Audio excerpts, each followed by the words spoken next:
good morning mga kamarites. So, nandito kami sa Shahara Kebab. So, ito nga pala yung mga kasama ko mga kamarites. So, hi! Nag-try po kami ng Shahara Kebab. So, tatanong po natin mga kamarites kung ano yung lasa ng kebab. So, Ma'am, anong ano? masasabi mo? Tastes like, wala na akong masabi. How does it taste? Delicious. And how about you? Manghang. Ikaw naman Dami da. hotdog may tama eh.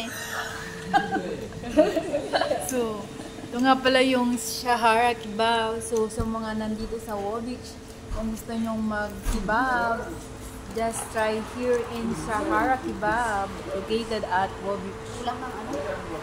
So, hanggang yun na lang mga kamarites. So, Next one. huwag nyong kalimutang i-like, share, subscribe ang aking channel, Kamarites ni Beshi. Yun ang malamig So, tungkol nila. bye!